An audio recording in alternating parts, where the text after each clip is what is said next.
Olá, como vocês estão? Tudo bem? Esse é o nosso encontro semanal para estudarmos o quê? A Bíblia Sagrada, não é? Estamos estudando esses temas de João, temas no Evangelho de João. E eu tenho certeza que você tem gostado bastante, não tem?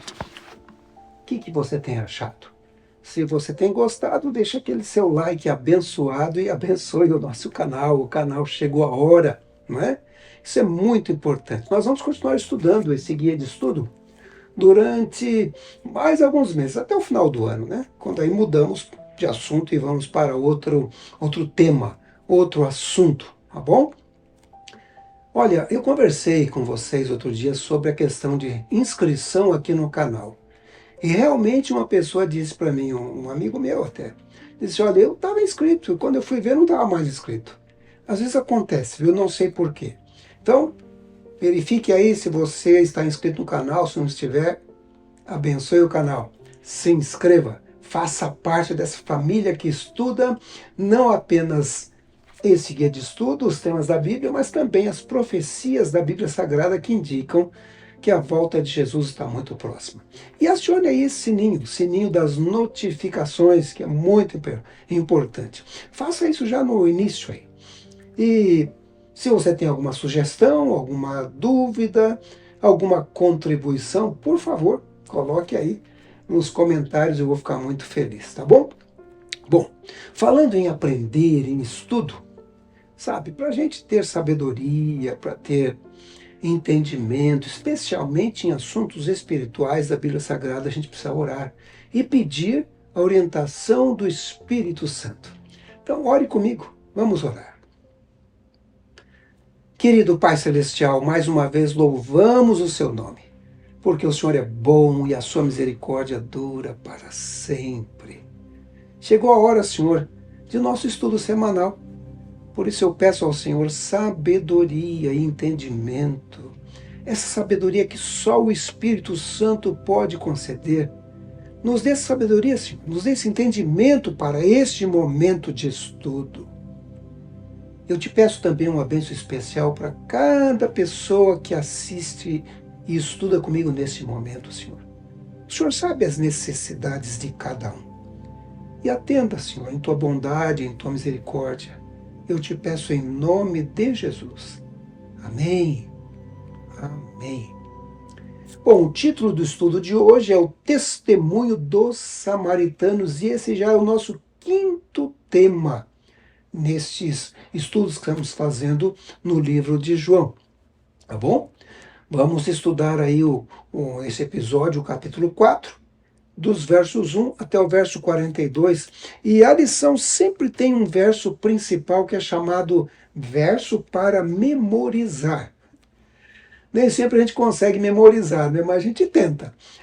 Então vamos aí ler o verso 42 do capítulo 4 de João, dessa lição do Testemunhos dos Samaritanos. Diz o seguinte: e diziam à mulher, agora não é mais por causa do que você falou que nós cremos, mas porque nós mesmos ouvimos e sabemos que este é verdadeiramente o Salvador do mundo. E diziam à mulher, diziam para a mulher, quem é que dizia? Os samaritanos. Vamos falar um pouquinho dessa região, a região da Samaria, ou como eles dizem lá em Israel, a região da Samária, né? Daí vem o nome samaritano, dessa região da Samária. Vocês sabem que o povo samaritano da Bíblia existe até os dias de hoje? Sabia disso? Existem. Naquela região está o Monte Gerizim, conhecido na Bíblia como Monte da Bênção. Esse é o local mais sagrado para os samaritanos. Você deve se lembrar que houve um período na história em que o povo chegou a Canaã, passaram 40 anos no deserto, e o território foi dividido entre as 12 tribos de Israel. Quando Salomão morreu, o filho de Davi, o filho de Salomão teve lá uma encrenca com as tribos, e 10 tribos foram embora. Dividiu-se o reino em a parte norte e a parte de Judá, né? A parte norte ficou conhecida como o reino de Israel, e a parte mais ao sul conhecida como o Reino de Judá. E assim ficou por cerca de 2 séculos, porque no ano 722 a.C., os assírios invadiram o Reino do Norte, Israel, né, o Reino de Israel. Veja como é que essa briga é antiga, né? A gente está vendo agora essa guerra entre Israel e Irã, Irã e Israel, né? E o Irã é a região da antiga Síria, né? Vejam só, a briga vem de longa data, essa guerra entre os povos, né? Naquele tempo, os assírios venceram e eles levaram cativos, assim, milhares de israelitas, né? Foram cativos, milhares de Israel. E essas são consideradas as 10 tribos perdidas de Israel. Os assírios não deixaram o lugar vazio. Então eles trouxeram pessoas de outros lugares e colocaram ali, substituindo as 10 tribos. E segundo os samaritanos, eles são os remanescentes do reino de Israel. É verdade que nem todos foram levados mesmo para a Síria, para o cativeiro. Alguns ficaram ali. O problema é que esses que ficaram, com o tempo, começaram a se casar. Então houve uma miscigenação racial. Não era mais um povo puro. Também, obviamente, começaram a absorver as crenças desse povo que veio. Deuses estranhos, ídolos, o paganismo, né? Crônicas fala mesmo que ficou um remanescente ali em Israel. Anos mais tarde, o que aconteceu? Nabucodonosor, estamos estudando o livro de Daniel, né? Nabucodonosor vem e invade agora a parte sul, Judá, Jerusalém, e leva também mais cativos, mas dessa vez vão para Babilônia. O tempo passa, 70 anos depois, de acordo com a profecia de Jeremias, que já estudamos aqui, né? O povo volta e começa a reconstruir Jerusalém, reconstruir o templo. E os samaritanos se oferecem para ajudar. Mas a ajuda é recusada, porque eles dizem que aquele povo não é um povo puro, né? E aí começa uma rixa, sabe? Entre o povo de Judá e o povo de Samaria, o povo de Samária. O livro sagrado dos samaritanos é a Torá samaritana, que são os 5 primeiros livros da Bíblia escritos por Moisés, e é quase idêntico ao Pentateuco judaico. Uma diferença está no idioma, pois eles têm os livros na língua samaritana, a língua deles. A outra diferença é o local sagrado de adoração. Quando o povo de Israel entrou na Terra Prometida, o Monte Gerizim foi indicado como o Monte da Bênção.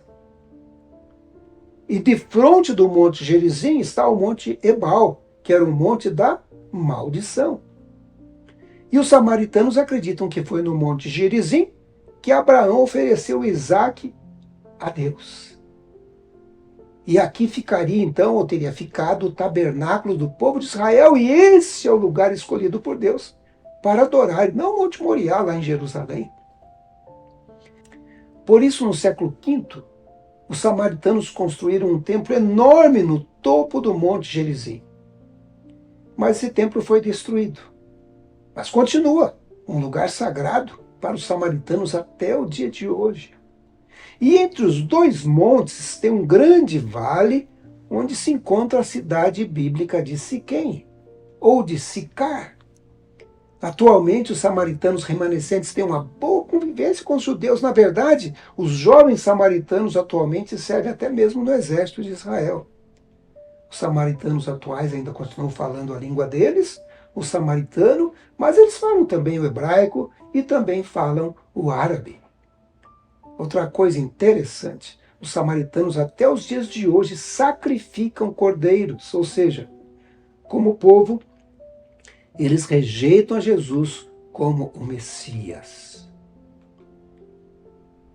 Uma outra coisa interessante, a antiga cidade de Siquém é conhecida atualmente como Nablus, fica na Cisjordânia, e ali fica o poço de Jacó, que aparece no nosso estudo de hoje.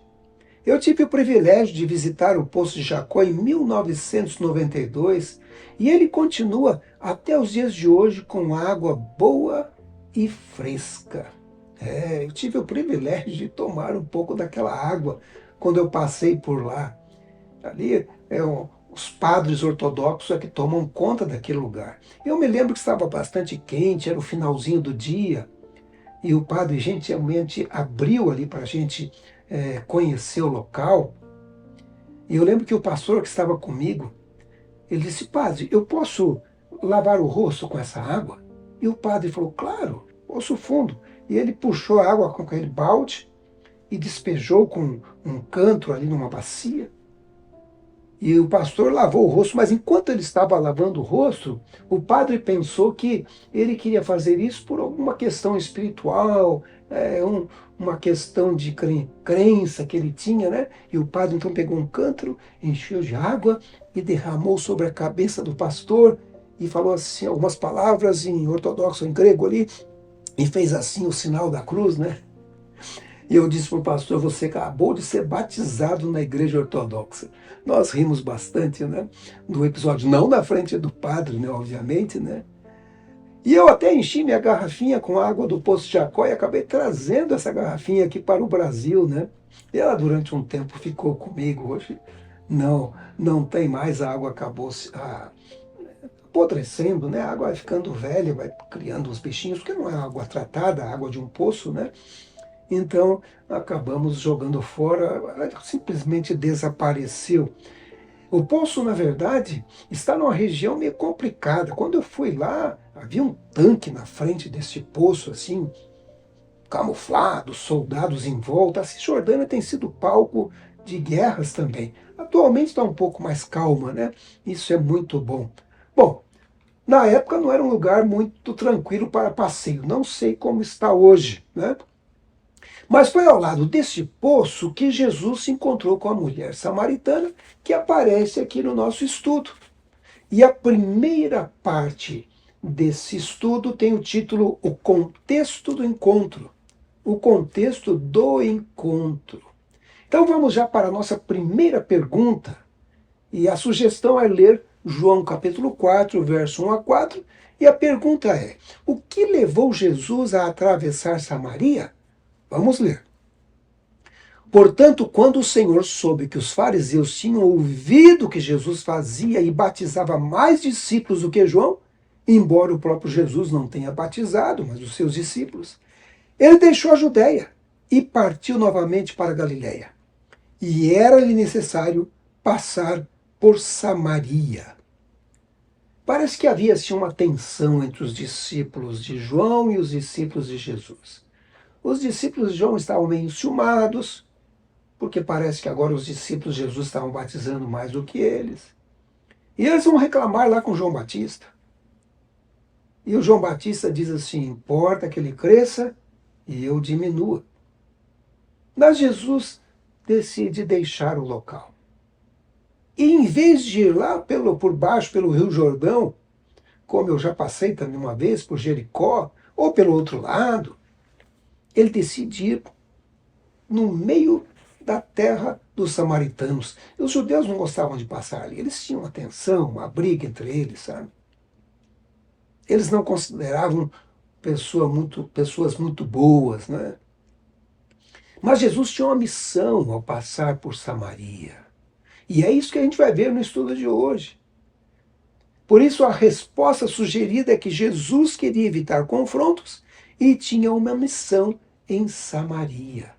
Sim, ele tinha uma missão lá. E nós vamos ver essa missão, né? Ele não passou ali por acaso. Jesus não faz nada por acaso. Ele planeja, ele vai. Ele tem também uma missão, de repente, na sua vida e na minha vida, né? Com certeza. Vamos para a segunda pergunta. Diz assim: sugestão é de ler João capítulo 4, versos 5 a 9. E a pergunta é: como Jesus aproveitou essa oportunidade para iniciar uma conversa? Vamos ler. Então ele chega a uma cidade de Samaria, que é chamada Sicar, perto das terras que Jacó deu ao seu filho José. Ora, o poço de Jacó estava ali. Jesus, pois, cansado da sua viagem, assentou-se assim junto ao poço e era cerca da hora sexta, meio-dia, né? Estava quente. Então veio uma mulher de Samaria para tirar água. Disse-lhe Jesus: dá-me de beber, pois seus discípulos tinham ido à cidade para comprar alimento. Então disse-lhe a mulher samaritana: como é que tu, sendo um judeu, pedes de beber a mim, que sou mulher de Samaria? Porque os judeus não se relacionam com os samaritanos. Então, como é que Jesus aproveitou essa oportunidade para iniciar uma conversa? Jesus conquistou a confiança da samaritana pedindo água.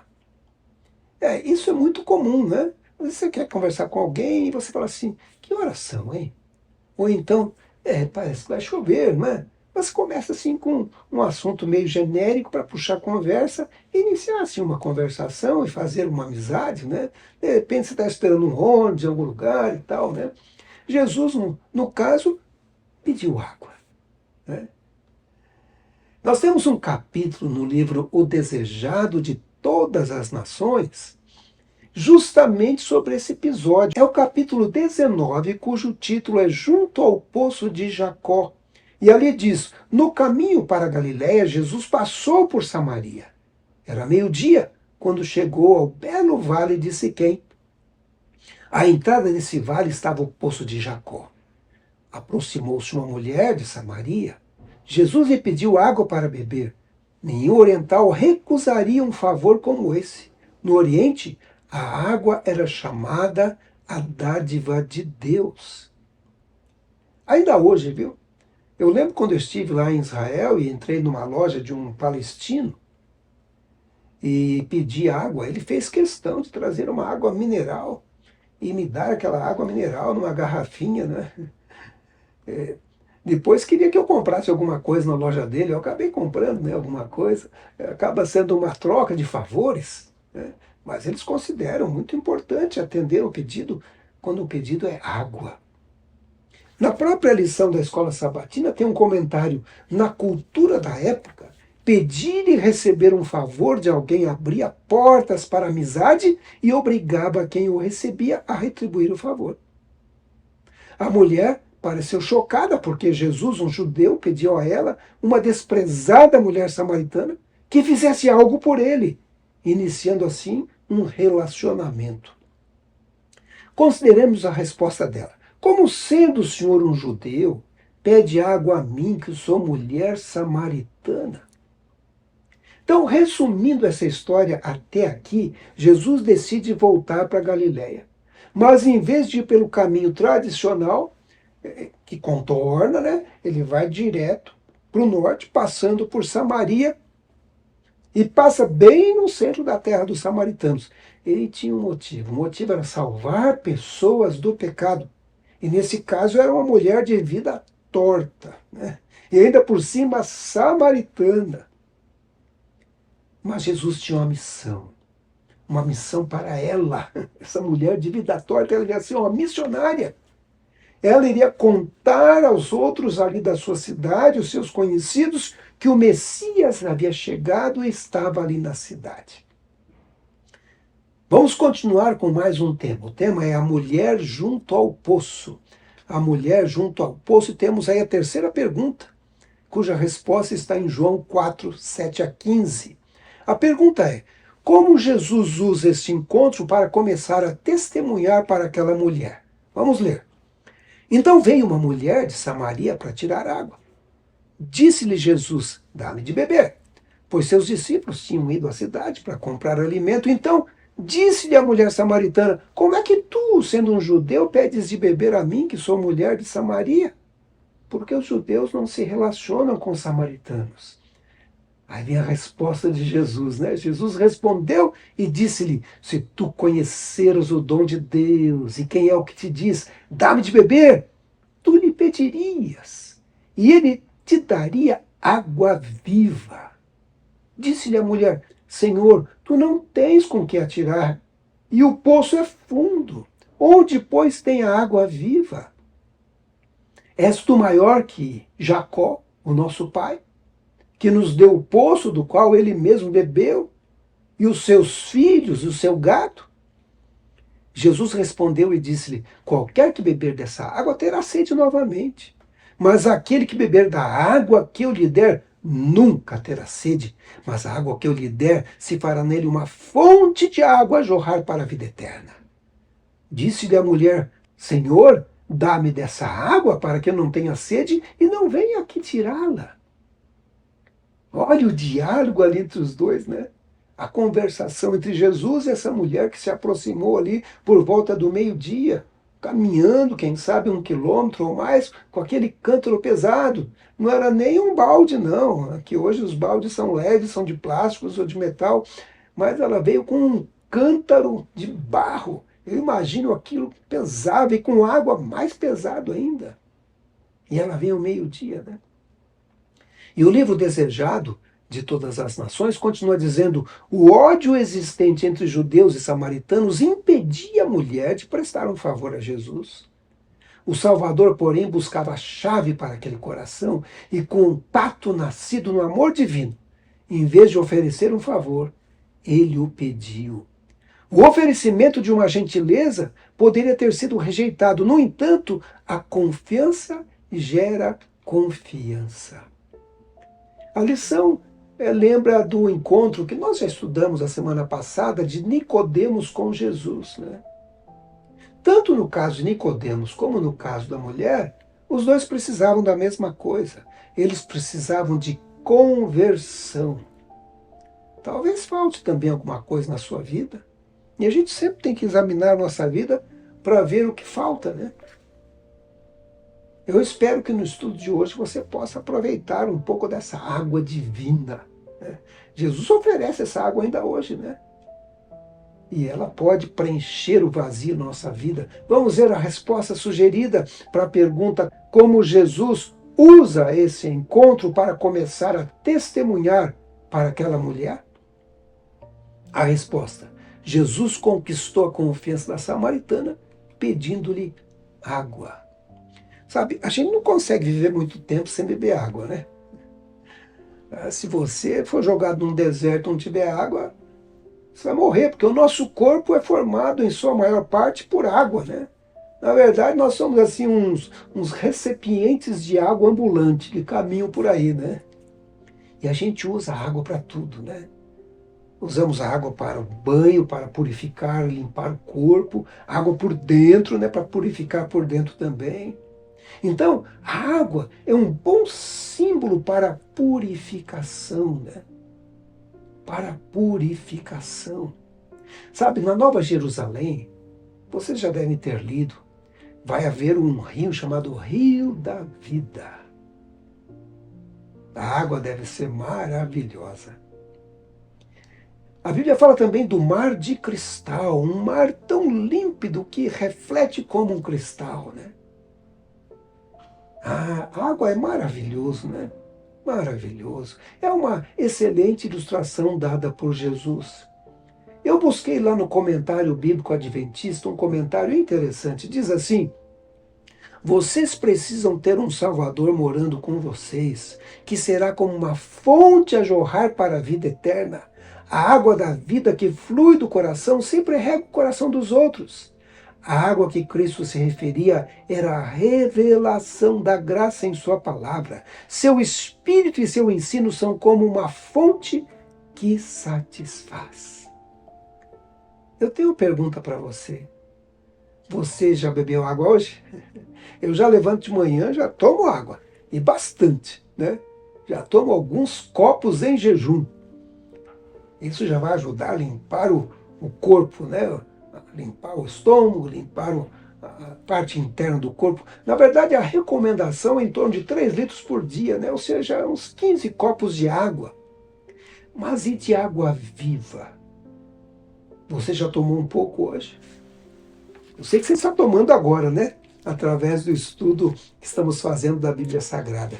Mas a pergunta é: quanto tempo por dia você tem entrado em contato com a água viva que é Jesus Cristo, né? Essa é uma boa recomendação para uma vida espiritual saudável, né? O ideal seria sempre estar tomando essa água. A água que vem de Jesus e que produz, que vem da fonte, a fonte para a vida eterna que é Jesus Cristo, né? Vamos para a pergunta de número 4. A pergunta é: qual é o contexto do Antigo Testamento para a declaração de Jesus sobre a água viva? Há dois versos no Velho Testamento, um em Jeremias e outro em Zacarias. O de Jeremias diz assim: o meu povo cometeu dois crimes. Eles me abandonaram a mim, a fonte de água viva, e cavaram suas próprias cisternas, cisternas rachadas, que não retêm água. Então aqui vejam, Deus é considerado a fonte de água viva. E tem gente que vai buscar em outros lugares, cisternas rachadas, né? Busca aí numa meditação transcendental, muda no lado escuro das trevas, né? E se frustram, viu? Se frustram, porque é água contaminada, né? Vamos ver o Zacarias. Zacarias diz assim: e acontecerá naquele dia que as águas vivas sairão de Jerusalém, metade delas para o mar anterior e metade delas para o mar posterior. No verão e no inverno isso acontecerá, e o Senhor será rei sobre toda a terra. Naquele dia haverá um Senhor, e o seu nome será um. Ele está falando da Nova Jerusalém, né? Águas vivas saindo ali, um rio, o rio da vida, né?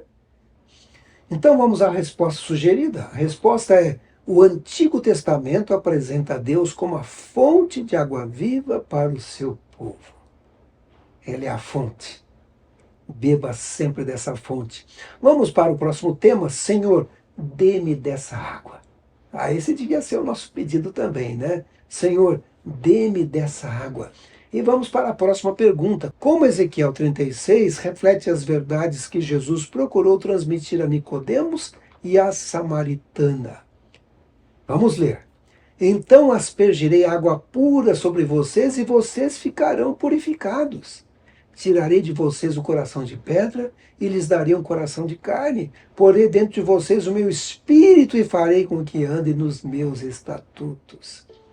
Sabe, nós estamos vendo num período em que esperamos o derramamento da chuva serôdia, que é o símbolo do Espírito Santo, que será derramado, de acordo com a Bíblia, profetizado, será derramado em abundância sobre aqueles que estiverem selados com o selo de Deus.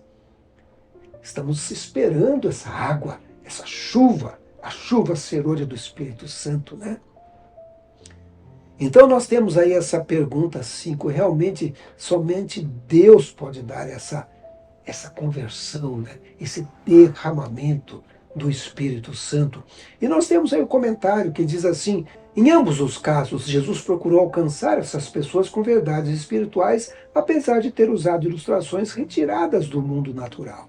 Inicialmente, eles não entenderam o que Jesus quis dizer.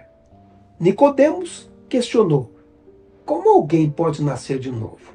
Ele estava raciocinando em termos físicos, embora Jesus estivesse indicando uma verdade espiritual. A samaritana também interpretou as palavras de Jesus sobre a água em sentido literal, mas ele estava falando sobre algo espiritual. Né? Pergunta 6. Depois de ler João 4,16, como Jesus respondeu ao pedido da mulher? A resposta está no próprio verso. Disse-lhe Jesus: vai, chama o teu marido e vem aqui. Jesus mudou assim abruptamente o tema da discussão, convidando a mulher a chamar o marido e voltar. Por que essa mudança? As ações da mulher indicavam que ela estava fugindo do verdadeiro problema. Jesus leu o coração dela. A mulher precisava confrontar sua realidade para encontrar a cura. Antes que aquele coração pudesse receber a dádiva que Cristo ansiava lhe conceder, seria preciso que fosse levada a reconhecer seu pecado e seu Salvador. Jesus foi trabalhando com ela, conversando com ela. E aí vem a revelação de Jesus, que é o tema a seguir, a revelação de Jesus. Vamos para a pergunta de número 7. A resposta está em João 4, 16, 24, e diz assim: o que Jesus fez para mostrar àquela mulher que ele conhecia os seus segredos mais profundos? E qual foi a reação dela? Então veja o que diz. Disse-lhe Jesus: vai, chama o teu marido e vem cá. Ao que lhe respondeu a mulher: não tenho marido. Replicou-lhe Jesus: bem disseste, não tenho marido, porque 5 maridos já tiveste, e esse que agora tens não é teu marido. E isso disseste com verdade. Imagina o susto da mulher, né? E ela disse: Senhor, disse-lhe a mulher, vejo que tu és profeta. Nossos pais adoravam nesse monte. Vós, entretanto, dizeis que em Jerusalém é o lugar onde se deve adorar. Disse-lhe Jesus: mulher, podes crer-me que a hora vem quando nem nesse monte, nem em Jerusalém adorareis o Pai. Vós adorais o que não conheceis, nós adoramos o que conhecemos, porque a salvação vem dos judeus. Mas vem a hora, e já chegou, em que os verdadeiros adoradores adorarão o Pai em espírito e em verdade, porque são esses que o Pai procura para seus adoradores. Deus é espírito, e importa que os seus adoradores o adorem em espírito e em verdade. Então vejam vocês, é a resposta sugerida. Jesus falou sobre os homens com quem aquela mulher havia se relacionado. E a mulher reconheceu que Jesus era enviado por Deus. E a mulher agora levanta essa questão ali, né? Nossa, o senhor é profeta. E aí faz perguntas para ele. Adora aqui no Monte Gerizim ou lá no Monte Moriá em Jerusalém. E a lição faz um comentário, ela diz assim: a mulher agora levanta uma questão de debate religioso entre judeus e samaritanos. Qual era o lugar correto para adorar a Deus? A adoração dos samaritanos era uma mescla de judaísmo e paganismo. Os judeus adoravam o Deus que se revela. A adoração do Deus verdadeiro não está vinculada a um lugar. Portanto, a discussão sobre um local de adoração era irrelevante para a conversa. Afinal, Deus é espírito, e aqueles que o adoram devem fazê-lo em espírito e em verdade. A mulher aceitou a nítida verdade transmitida por Jesus e estava pronta para receber mais. O coração se abriu, né? E ela começa a ouvir aquele profeta, o verdadeiro profeta, né? Que veio ao céu, que veio do céu.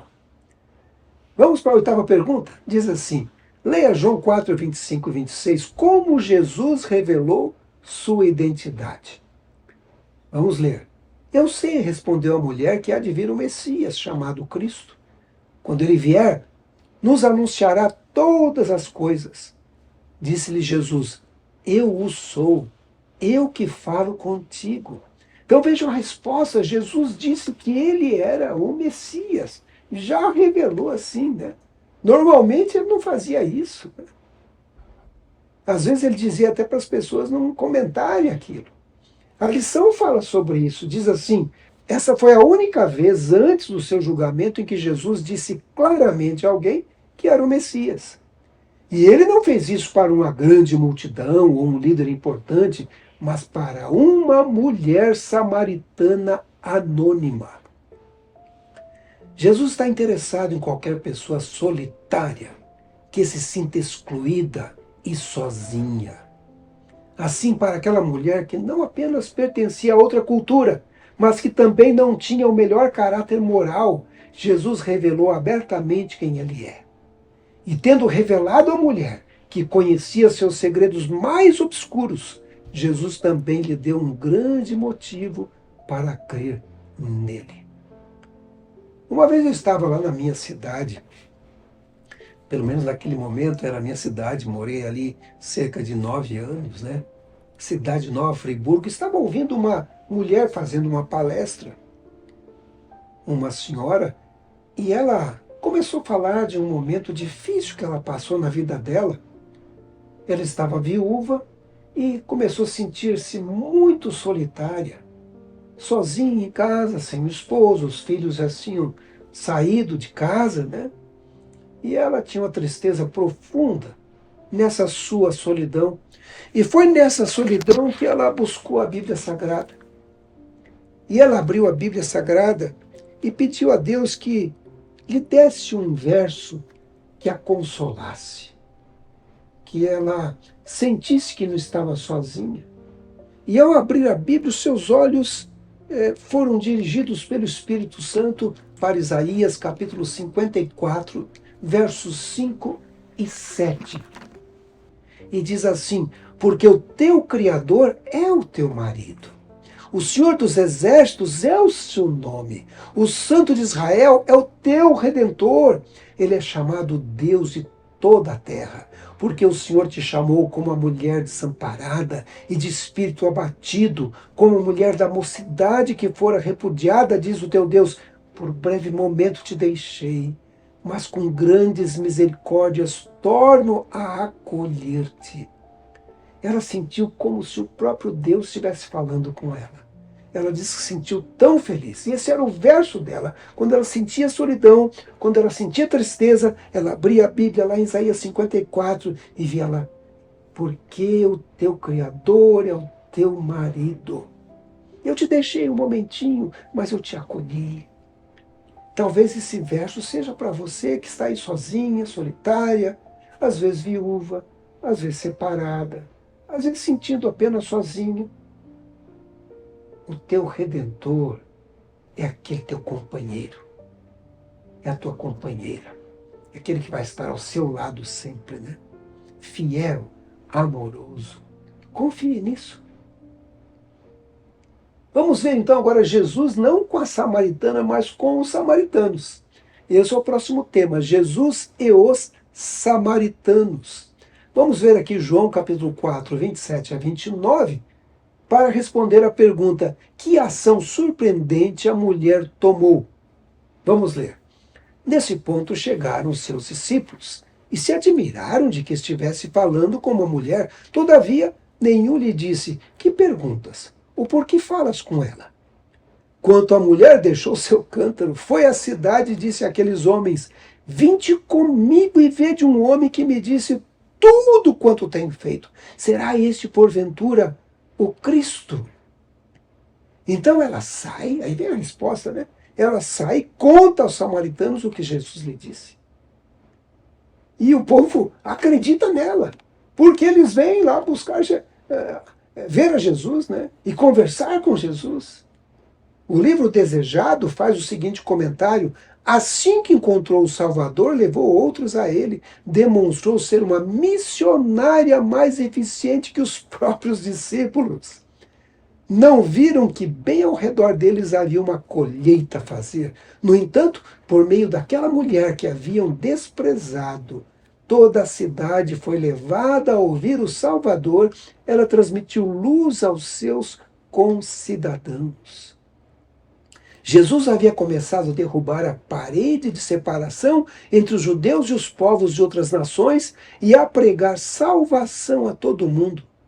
Embora judeu, misturava-se sem restrições com os samaritanos, anulando os costumes farisaicos de sua nação. Apesar de seus preconceitos, aceitou a hospitalidade desse povo desprezado, dormiu sob seu teto, comeu com eles à mesa, partilhando do alimento preparado e servido por suas mãos, ensinou em suas ruas e tratou-os com a máxima bondade e cortesia. Eu gosto de pensar nisso, sabe? Jesus se misturando conosco, comendo a nossa comida, andando por nossas ruas, né? Fazendo as coisas que fazemos, ou dando exemplo de como fazer certas coisas, né? E foi isso que ele fez ali. Ele passou alguns dias ali, né? Entre os samaritanos. E aí vem a pergunta número 10. O que aconteceu após esse encontro e o que ele ensina sobre como o evangelho pode ser proclamado? Vamos ler. Saíram, pois, da cidade e vieram ter com ele. Nesse inteirinho, os discípulos lhe rogavam, dizendo: mestre, come! Mas ele lhes disse: uma comida tenho para comer que vós não conheceis. Diziam então os discípulos uns aos outros: ter-lhe-ia porventura alguém trazido o que comer? Disse-lhe Jesus: a minha comida consiste em fazer a vontade daquele que me enviou a realizar a sua obra. Não dizeis vós que ainda há 4 meses até a ceifa? Eu, porém, vos digo: erguei os olhos e vede os campos, pois já branquejam para a ceifa. O ceifeiro recebe desde já a recompensa e entesoura o seu fruto para a vida eterna. E dessarte se alegram tanto o semeador como o ceifeiro, pois no caso é verdadeiro ditado: um é o semeador, outro é o ceifeiro. Eu vos enviei para ceifar o que não semeastes, outros trabalharam e vós entrastes no seu trabalho. Muitos samaritanos daquela cidade creram nele, em virtude do testemunho de quem? Da mulher, que anunciara: ele me disse tudo quanto tenho feito. Vindo, pois, os samaritanos com Jesus, pediam-lhe que permanecesse com eles, e ficou ali 2 dias. Muitos outros creram nele por causa da sua palavra e diziam à mulher: já agora não é pelo que disseste que nós cremos, mas porque nós mesmos temos ouvido e sabemos que este é verdadeiramente o Salvador do mundo. Então agora vem a resposta sugerida, né? O que aconteceu depois desse encontro deles com Jesus? A mulher testemunhou aos samaritanos sobre o que Jesus disse a ela e sobre o seu encontro com ele. E os samaritanos foram atraídos a Jesus, ouviram suas palavras e acreditaram nele. Quando desejamos fazer a vontade de Deus, participamos da milagrosa obra de plantar e colher para o reino de Deus. E o livro O Desejado de Todas as Nações fala do que representa essa mulher. Para nós que vivemos nos dias de hoje, ele diz assim: essa mulher representa a atitude de uma fé prática em Cristo. Todo verdadeiro discípulo nasce no reino de Deus como missionário. Aquele que bebe da água viva se torna fonte de vida, e o que recebe se torna doador. A graça de Cristo no coração é uma fonte no deserto, fluindo para satisfazer a todos e fazendo com que aqueles que estão quase a perecer fiquem ansiosos para beber da água da vida. Não devemos limitar o convite do Evangelho, apresentando-o apenas a alguns poucos escolhidos que, em nossa opinião, nos honrarão se o aceitarem. A mensagem deve ser dada a todos. Onde quer que haja corações abertos para receber a verdade, Cristo está pronto para instruí-los, revelar-lhes o Pai e a adoração aceitável àquele que lê os corações. Vocês perceberam que Deus pode usar até mesmo pessoas que têm uma vida assim não muito recomendável, como era o caso dessa mulher, não é? E ela se tornou uma mensageira. Ele usou essa mulher samaritana para ser a sua mensageira do Evangelho, para dar as boas novas naquele lugar. Será que Jesus também não quer que você seja o seu mensageiro aí na sua região, na sua cidade, no seu trabalho, entre os seus parentes, entre os vizinhos? Vamos orar a Deus e pedir que Ele nos mostre a missão que Ele tem para cada um de nós. Ore comigo, vamos orar. Querido Pai Celestial, Pai de bondade e misericórdia, vimos em nosso estudo de hoje que o Senhor está disposto a usar todo tipo de pessoa. E aqui estamos nós, esse povo que vive nos últimos dias. Temos a mensagem de que chegou a hora da segunda vinda de Cristo, Senhor. Nos inspire a darmos essa grande notícia ao mundo todo. Dê a cada um que assiste nesse momento a bênção que precisa, o dom que necessita para testemunhar. Eu te peço em nome de Jesus. Amém. Deixa eu fazer uma pergunta. Gostou do estudo de hoje? Se gostou, esse é o momento de deixar aquele like abençoado, né? E já acione aí o sininho das notificações também, né? Ai, ai. Essa é a maneira de você contribuir também com esse canal e fazer trabalho missionário quando você compartilha esse vídeo para outra pessoa. É como se você estivesse levando essa mensagem que você gostou para outra pessoa também, seja aí através do WhatsApp, seja aí através do Facebook, outra rede social, não importa, né? E me diga o que você achou, né? Faça o seu comentário aqui embaixo.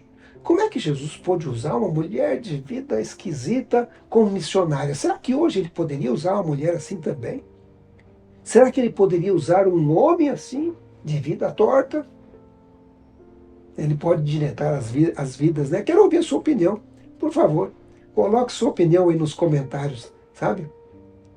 Eu lembro mais uma vez que você pode ser um missionário. Testemunhar compartilhando esse vídeo com outras pessoas, né? Esse também é um trabalho missionário. Vamos fazer o canal crescer. Bom, chegou a hora do final e eu termino dizendo: o Senhor te abençoe e te guarde. O Senhor faça resplandecer o seu rosto sobre ti e tenha misericórdia de ti. O Senhor sobre ti levante o rosto e te dê a paz que você precisa. Chegou a hora da volta de Jesus. Maranata. Continua assistindo os vídeos que temos aqui no canal. Chegou a hora. Até o nosso próximo vídeo.